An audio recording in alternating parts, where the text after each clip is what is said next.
आकाशवाणी गोरखपुर से प्रादेशिक समाचार।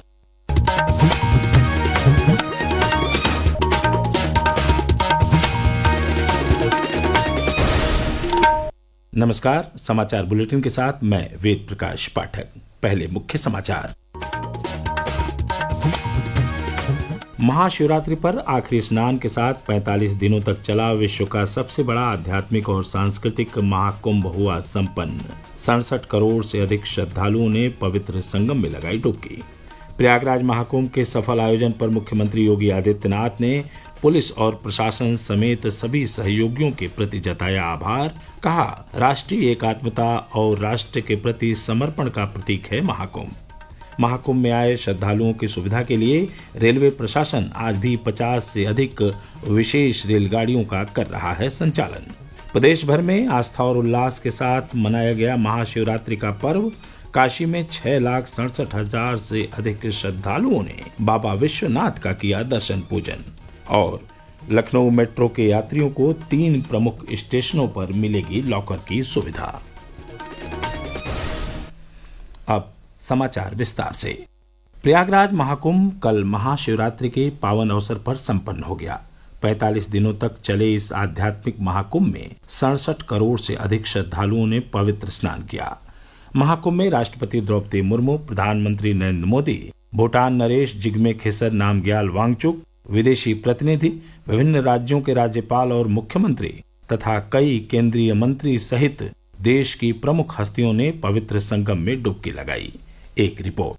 महाशिवरात्रि के अवसर पर महाकुंभ का अंतिम प्रमुख स्नान और भी खास रहा। पवित्र संगम में आस्था की डुबकी के बाद कई श्रद्धालुओं ने शहर के शिव मंदिरों में पूजा अर्चना की। महाकुंभ मेला क्षेत्र में भारतीय वायुसेना ने एयर शो का प्रदर्शन किया, जबकि प्रदेश सरकार ने श्रद्धालुओं पर पुष्प वर्षा की, जिससे ये एक यादगार अनुभव रहा। इस अवसर पर उत्तर प्रदेश के मुख्यमंत्री योगी आदित्यनाथ ने भी श्रद्धालुओं, संतों और कल्पवासियों को शुभकामनाएं दी। उन्होंने कहा कि श्रद्धालुओं ने संगम में पवित्र डुबकी लगाकर पूरी दुनिया को राष्ट्रीय एकता और राष्ट्रवाद के प्रति समर्पण का संदेश दिया है। इस महाकुंभ ने अपनी 45 दिवसीय यात्रा के माध्यम से दुनिया भर के लोगों को एक यादगार आध्यात्मिक और सांस्कृतिक यात्रा दी, जिसे लंबे समय तक संजो कर रखा जाएगा। आदर्श के साथ अभिषेक कपिल, आकाशवाणी समाचार, प्रयागराज।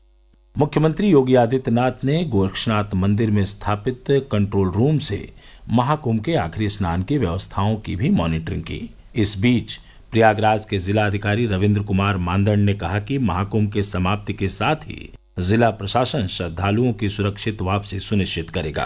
प्रशासन यह भी सुनिश्चित करेगा कि वहां की गई अस्थायी व्यवस्था ठीक से और सुरक्षित रूप से हटा दी जाए। प्रदेश के मुख्यमंत्री योगी आदित्यनाथ ने प्रयागराज महाकुंभ के सफल आयोजन में सहयोग के लिए प्रशासन, पुलिस, स्वच्छता कर्मियों, इससे जुड़े सभी सरकारी, गैर सरकारी और स्वयंसेवी लोगों व संस्थाओं और प्रयागराज के लोगों को धन्यवाद दिया है। कल देर शाम एक सोशल मीडिया संदेश के जरिए उन्होंने पूज्य अखाड़ों, साधु संतों, महामंडलेश्वरों, धर्माचार्यों, महाकुंभ के सूत्रधार सभी गणमान्य जनों, देश विदेश से आए श्रद्धालु गणों और कल्पवासियों के प्रति भी विशेष आभार जताया। प्रयागराज महाकुंभ में आए श्रद्धालुओं की सुरक्षित और सुविधाजनक वापसी के लिए भारतीय रेलवे आज भी 50 से अधिक विशेष रेलगाड़ियों का संचालन कर रहा है। इनका विवरण रेल मंत्रालय के सोशल मीडिया प्लेटफॉर्म एक्स पर उपलब्ध है। रेलवे ने कल शाम 6 बजे तक प्रयागराज के विभिन्न स्टेशनों से 243 रेलगाड़ियां चलाईं। रेल मंत्रालय ने कहा कि करीब 11.5 लाख यात्रियों ने इन रेलगाड़ियों से यात्रा की। इसके बाद रेलवे ने प्रयागराज से कल 350 अतिरिक्त रेलगाड़ियों का भी संचालन किया। रेल मंत्री अश्विनी वैष्णव और रेलवे बोर्ड के अध्यक्ष सतीश कुमार ने संपूर्ण रेल परिचालन की निगरानी की। उधर श्रद्धालुओं की सुविधा के लिए प्रयागराज से कल से 4,500 बसें भी चलाई जा रही हैं।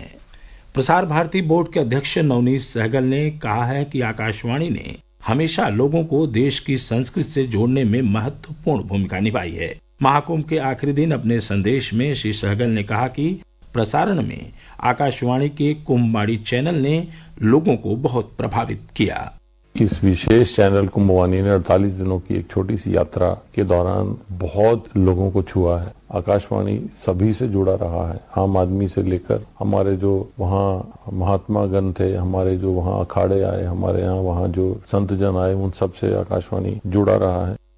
प्रसार भारती के मुख्य कार्यकारी अधिकारी गौरव द्विवेदी ने अपने संदेश में कहा कि आकाशवाणी ने कुंभवाणी की खबरें, साक्षात्कार और विशेष कार्यक्रम प्रदान कर एक लोक सेवा प्रसारक के रूप में अपनी उत्कृष्ट भूमिका निभाई।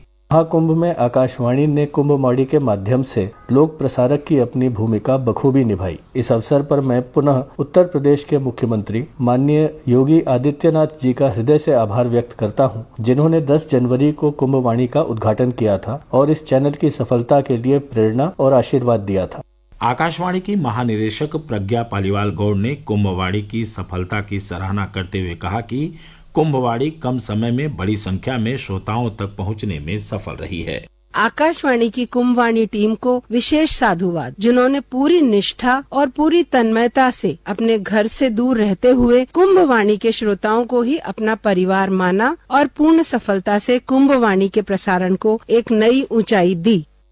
प्रादेशिक समाचार आप आकाशवाणी गोरखपुर से सुन रहे हैं। यह समाचार बुलेटिन हमारे YouTube channel AIR news Gorakhpur और X हैंडल AIR News_GKP पर भी उपलब्ध है। प्रदेश भर में कल महाशिवरात्रि का पर्व आस्था और उल्लास के साथ मनाया गया। सभी शिव मंदिरों में भोर से ही भगवान शिव के जलाभिषेक और दर्शन पूजन के लिए श्रद्धालुओं की लंबी कतारें लगी रहीं। काशी में इस बार महाशिवरात्रि पर 6,67,000 से अधिक श्रद्धालुओं ने बाबा विश्वनाथ का दर्शन पूजन किया। मुख्यमंत्री और गोरक्षपीठाधीश्वर योगी आदित्यनाथ ने कल गोरखपुर स्थित गोरक्षपीठ में शिव उपासना की और लोक मंगल और राष्ट्र कल्याण की प्रार्थना की। इसी तरह अयोध्या, बाराबंकी, कानपुर, मिर्जापुर, बलरामपुर, देवरिया, बस्ती समेत कई जिलों के शिव मंदिरों में दिन भर महादेव की आराधना के साथ ही भगवान शंकर की शोभा यात्रा निकाली गई।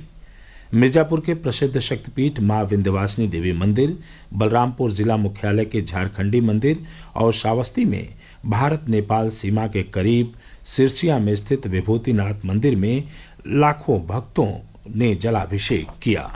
अयोध्या में श्रद्धालुओं की बढ़ती भीड़ को देखते हुए बस्ती अयोध्या हाईवे पर डायवर्जन 4 मार्च की रात 11 बजे के लिए बढ़ा दिया गया है। बस्ती जिले के प्रभारी SP OP सिंह ने बताया कि इस दौरान हाईवे पर भारी वाहनों का आवागमन नहीं होगा, लेकिन छोटे वाहन चलते रहेंगे। Uttar Pradesh metro rail corporation UPMRC ने लखनऊ मेट्रो के 3 प्रमुख स्टेशनों चारबाग, आलमबाग बस स्टैंड और चौधरी चरण सिंह एयरपोर्ट पर लॉकर रूम की सुविधा शुरू की है। इससे यात्रियों को अपना सामान सुरक्षित और सुविधाजनक तरीके से रखने का विकल्प मिल सकेगा। UPMRC के प्रबंध निदेशक सुशील कुमार ने बताया कि 8 घंटे के लिए छोटे लॉकर का शुल्क 20 रुपए और बड़े लॉकर के लिए 50 रुपए तय किया गया है। यह सेवा रोजाना सुबह 6 बजे से रात 10:30 बजे तक उपलब्ध रहेगी। प्रदेश में कल 2 अलग अलग स्थानों पर हुई सड़क दुर्घटनाओं में 7 श्रद्धालुओं की मौत हो गई, जबकि 4 गंभीर रूप से घायल हैं। प्रयागराज अयोध्या राष्ट्रीय राजमार्ग पर कल सुबह तेज रफ्तार कार बेकाबू होकर एक घर से टकरा गई, जिसमें 4 श्रद्धालुओं की मौत हो गई और 3 गंभीर रूप से घायल हो गए। मौके पर पहुंची पुलिस ने घायलों को इलाज के लिए जिला मेडिकल कॉलेज में भर्ती कराया। सभी श्रद्धालु झारखंड और बिहार के रहने वाले थे, जो अयोध्या में श्री राम लला के दर्शन के बाद प्रयागराज महाकुंभ में स्नान के लिए जा रहे थे। उधर बदायूं जिले में अज्ञात वाहन ने मोटरसाइकिल में टक्कर मार दी, जिससे गंगा जल लेने जा रहे बदायूं के थाना बिसौली क्षेत्र के 4 युवकों में से 3 की मौत हो गई। मौसम विभाग ने प्रदेश के कई पूर्वी और पश्चिमी क्षेत्रों में अगले 2 दिनों में गरज चमक के साथ बारिश की संभावना जताई है। साथ ही 2 मार्च तक देर रात और सुबह के समय पूर्वांचल के कई जिलों में हल्के कोहरे का अनुमान भी व्यक्त किया है। और अंत में मुख्य समाचार एक बार फिर। महाशिवरात्रि पर आखिरी स्नान के साथ 45 दिनों तक चला विश्व का सबसे बड़ा आध्यात्मिक और सांस्कृतिक महाकुंभ हुआ संपन्न। 67 करोड़ से अधिक श्रद्धालुओं ने पवित्र संगम में लगाई डुबकी। प्रयागराज महाकुंभ के सफल आयोजन पर मुख्यमंत्री योगी आदित्यनाथ ने पुलिस और प्रशासन समेत सभी सहयोगियों के प्रति जताया आभार। कहा, राष्ट्रीय एकात्मता और राष्ट्र के प्रति समर्पण का प्रतीक है महाकुंभ। महाकुंभ में आए श्रद्धालुओं की सुविधा के लिए रेलवे प्रशासन आज भी 50 से अधिक विशेष रेलगाड़ियों का कर रहा है संचालन। प्रदेश भर में आस्था और उल्लास के साथ मनाया गया महाशिवरात्रि का पर्व। काशी में 6,67,000 से अधिक श्रद्धालुओं ने बाबा विश्वनाथ का किया दर्शन पूजन। और लखनऊ मेट्रो के यात्रियों को 3 प्रमुख स्टेशनों पर मिलेगी लॉकर की सुविधा। इसी के साथ प्रादेशिक समाचारों का बुलेटिन समाप्त हुआ। नमस्कार।